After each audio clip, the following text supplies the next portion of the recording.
বাড়ির ছোট ছোট বাচ্চাদেরকে আমরা সবসময় বলে থাকি যে সাপ খোলস ত্যাগ করে, কিন্তু একটা আরশোলা তার সারা জীবদ্দশায় প্রায় 11 থেকে 15 বার খোলস ত্যাগ করে বলে আমরা অনেকেই জানি না। যদিও এই আরশোলাটা দেখতে অনেকটাই বড় সাইজের, কিন্তু ও খোলস ত্যাগ করছে, তার মানে ও ধীরে ধীরে নিজের এই অবস্থা থেকে আরও অ্যাডাল্ট হতে শুরু করছে। তার মানে এ সাইজে আরও বড় হবে ধীরে ধীরে। এই খোলস ত্যাগ করার প্রক্রিয়াটা অনেকটা সময় নেয়, সে কারণে এরা এমন একটা জায়গায় খোলস ত্যাগ করতে শুরু করে যেখানে সহজে কেউ এদের ডিস্টার্ব করবে না। খুব নিরিবিলি নির্জন জায়গায় এরা পছন্দ করে এই সময়। এদের জন্মের সময় অর্থাৎ একেবারে ছোট ছোট নিম্ফ অবস্থাতে যখন এরা থাকে, সেই সময় থেকে অ্যাডাল্ট হওয়া পর্যন্ত বেশ কয়েকবার এদের খোলস ত্যাগ করতে হয়।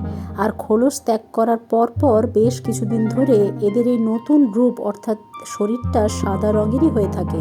তারপর সময়ের সঙ্গে সঙ্গে তা ধীরে ধীরে আবার কালচে বাদামি হতে শুরু করে।